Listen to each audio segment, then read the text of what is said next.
안녕하세요. 저는 목수 일을 하고 있는 남성입니다. 제가 이렇게 사연을 보내게 된 이유는 얼마 전부터 저는 인간으로서 해서는 안 되는 일을 저지르고 있습니다. 저는 나이 30살에 아내와 결혼식을 올리게 되었습니다. 제 아내와 저는 나이 차이가 꽤 많이 나는데 아내는 저보다도 9살이 더 어립니다. 저희는 소개팅 같은 자리로 만나게 되었던 건 아니었고 아는 후배와 약속이 있어서 술자리를 가지게 되었습니다. 그런데 때마침 후배는 아는 여동생을 불렀는데 그 여동생이 바로 지금의 제 아내입니다. 첫눈에 반해서 저는 많은 얘기를 나누면서 어필을 했고 결국 저희는 연애를 시작하게 되었습니다. 그렇게 우연치 않게 만나게 되어 2년의 짧은 연애 기간을 거쳤고 바로 결혼을 하였습니다. 그야말로 초고속으로 결혼을 한 거였죠. 그리고 제 아내의 언니, 즉 처형과 저의 나이는 3살밖에 나지 않습니다. 처형이 저보다 3살 더 많은데 알고 보니 저희 와이프가 늦둥이라 자매끼리 나이 차이가 꽤 많이 난다 하더라고요. 처형은 저랑 나이 차이가 별로 나지 않아 아내보다 처형이랑 말이 더 잘 통할 때가 많더라고요. 말이 잘 통했던 처형과 저는 주말마다 술을 마시며 친구처럼 지냈습니다. 아무쪼록 저는 아내와 결혼을 하고 순탄한 가정생활을 지내다 결혼한 지 반년도 안 되어서 제 아내는 임신을 하게 되었습니다. 평소에도 언니를 엄마처럼 잘 따르던 아내는 신체적인 변화들이 생겨나자 그 이전보다도 더욱 많이 처형을 찾았고 그로 인해 처형께서는 집에 오시는 경우도 많이 잦아졌습니다. 저는 그렇게 해주는 처형이 너무 고마웠죠. 그렇게 하루하루를 지내다 아내가 임신 8개월이 넘었을 때부터 우리 부부는 싸움이 잦아졌습니다.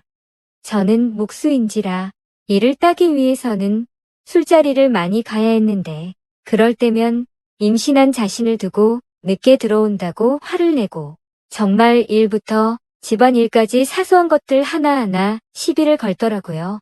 저희 회사는 이석종이라 일의 특성상 야근이 많았고 그럴 때면 임신한 자신을 두고 늦게 들어온다고 화를 내고 사장이라는 자리이기 때문에 가끔은 직원들 회식을 해야 함에도 회식을 못하게 하는 등 정말 회사 일부터 집안일까지 사소한 것들 하나하나 시비를 걸더라고요.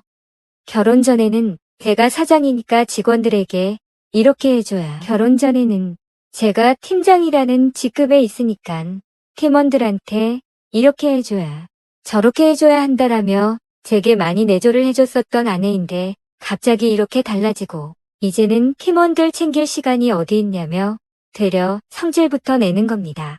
저도 마음이 많이 지쳤고 제 나름대로 힘들어서 술로 매일매일을 지내왔습니다. 그리고 그런 모습들을 처형이 가장 가까이에서 지켜보고 계셨었죠.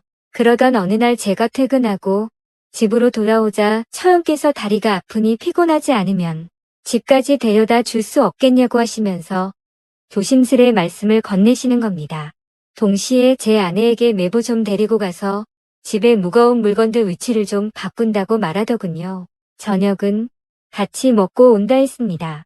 아내는 알겠다며 올 때 아이스크림을 사오라고 하더군요. 그렇게 저는 처형 집으로 짐을 옮기려 갔습니다. 그렇게 처형 집으로 가는 도중에 이런저런 이야기를 많이 했습니다. 알고 보니 처형은 지금 와이프 나이에 결혼해서 2년 전 이혼을 했다 하더군요. 그래서 본인은 저랑 제 와이프가 너무 부럽다며 갑자기 눈물을 흘리시더라고요. 그러시면서 왜 이혼을 하게 되었는지 이야가를 해주시며 저랑 제 와이프는 서로 잘 맞춰가며 이혼 같은 거는 안 했으면 좋겠다 하더라고요. 저는 그런 처형을 보면서 어린 나이부터 마음고생이 심했겠구나 싶으며 나한테 마음을 많이 열어줬구나 하는 생각을 하였습니다. 그런 이야기를 듣고 있자니 저도 덩달아 마음이 아프고 여자같이 여린 처형을 보며 한 명의 여자로 보이기 시작하더군요. 그날은 그렇게 식탁과 선반들을 옮겨드리고 회와 술을 얻어먹고 집으로 돌아왔습니다. 하지만 그때부터 저희 둘 사이에는 문제가 생겨났습니다. 점심에 매일 밖에서 음식을 사서 챙겨 먹는 저를 안쓰럽게 생각해 주셨는지 처형은 도시락을 직접 싸서 제게 가져다 주셨습니다. 처음에는 처형의 그런 정성에 부담스러운 마음도 있었지만 어느 순간부터는 처형이 더더욱 친숙해지며 그런 일상들이 당연하게 여겨지더군요. 오늘은 무슨 반찬을 갖다 주실까라는 생각에 빠지는 날들이 점점 더 많아졌습니다. 그리고 그런 나날들을 보내다 보니 팀원들이 사모님이 이렇게 정성스럽게 도시락을 매일 갖다 주시냐며 사모님이 참 미인이시다라고 하시더군요. 주변 분들이 볼 때는 당연히 부부 사이라고 봤을 것 같습니다. 동안에 저와 나이 차이도 많지 않았고 외모도 훌륭하셨으니까요. 심지어 와이프도 아닌 처형이 이렇게 매일같이 도시락을 싸서 갖다 주리라고 상상을 할까요? 저는 아내와 연애할 때부터 결혼해서까지 이렇게 따뜻한 배려를 받는 건 처음이었고 그때부터 뭔가 모를 마음이 들더라고요. 아무쪼록 그렇게 시간은 흘렀고 저와 아내 사이에서 아이가 태어났습니다. 아이가 어찌나 우롱찬지 아내가 정말 고생을 많이 했습니다. 아내는 그렇게 아이를 낳고 산후조리원에 있었고 그동안 저는 혼자서 집에 있어야 했습니다. 그러다 보니 자연스럽게 처형과 같이 지내는 시간이 많아졌습니다. 아내와 상의 끝에 생활비도 아낄 겸 처형은 안방에서 저는 거실 소파에서 잠을 자는 것으로 아내가 퇴원할 때까지만 신혼집에서 같이 지내기로 했습니다. 첫째 날은 제가 일을 하다 밤늦게 집으로 돌아와서 별다른 일이 벌어지지 않았는데 둘째 날부터 결국에는 벌어져서는 안 될 사단이 일어나고야 말았습니다. 집으로 돌아가는데 짧은 반팔티에 굉장히 짧은 바지를 입고서 바닥을 닦고 계시는 겁니다. 그 모습을 보는 순간 저는 정말 깜짝 놀라버렸습니다. 이제 30대 중반의 나이인 처형은 밖에서 보면 어느 남자들이나 뒤돌아볼 만큼 미모가 훌륭했고 몸매 또한 20대 못지않은 그런 미녀였습니다. 처형이 아니라 다른 여자였다면 이렇게 놀라지도 않고 아마도 계속 몰래 쳐다보았을 정도입니다. 저는 그때 제가 포니테일의 머리 스타일을 좋아한다는 것을 알게 되었습니다. 하지만 처형의 그런 광경을 보기에는 너무 부담스러웠고 그렇다고 또 처형의 얼굴을 보며 단정하게 입어달라고 하기에는 성욕이 달아올라 정신을 못 차리겠더군요. 결국 저는 조심스럽게 눈을 돌린 채 얼른 제 방으로 들어갔습니다. 그렇게 처형은 치킨을 시켰으니 얼른 씻고 같이 먹자고 하더군요. 그렇게 저는 샤워를 하러 들어가고 처형과 단둘이 집에 있는데 이렇게 샤워를 하고 있다니 뭔가 기분이 싱숭생숭하고 묘한 생각이 들기까지 하더라고요. 연애 초반에 숙소를 잡아 와이프랑 진한 스킨십을 하던 게 떠오르더군요.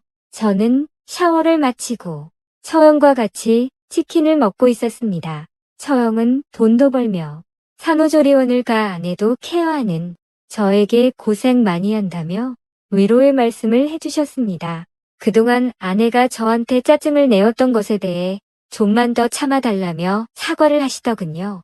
저는 충분히 이해한다며 걱정 말라고 말씀을 드렸고요. 처형과 저는 그렇게 이런저런 얘기를 나누면서 식사를 하고서 맥주를 한잔 하였습니다. 한 병이 두 병이 되고 두 병이 세 병이 되고 점점 마시다 보니 처형과 저는 금세 술에 조금 취하게 되면서 그때 이미 저희 둘 사이에 아내의 존재는 서서히 흐려지기 시작했습니다.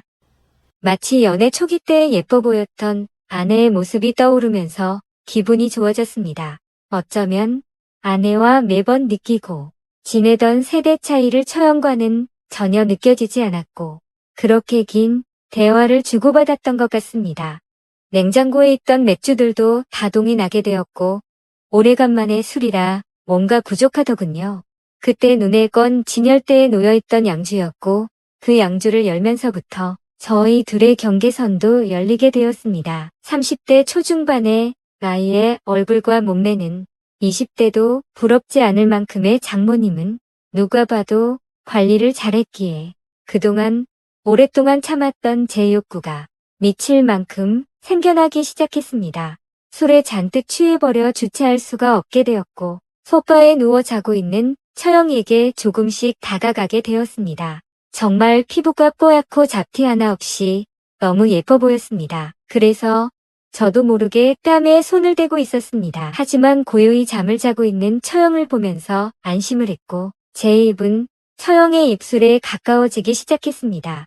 그러다 눈을 떠보니 아침이더군요. 다음날 기억을 더듬어 보면서 처형에게 안 될 짓을 한 걸 깜짝 놀라면서 일어났습니다. 거실로 나가보니 처형은 전날에 술을 너무 마셔서 기억이 없다면서 정리가 안 된 술자리를 정리하기 시작했습니다. 저는 속으로 한숨을 내쉬며 한편으로는 다행이라고 안심하면서 어색하지 않는 티를 내려고 같이 술자리를 치우기 시작했습니다. 그날은 일이 빨리 끝나 집에 일찍 들어왔는데 처형은 갑자기 약속이 있다며 허둥지둥 집 밖을 나가셨습니다.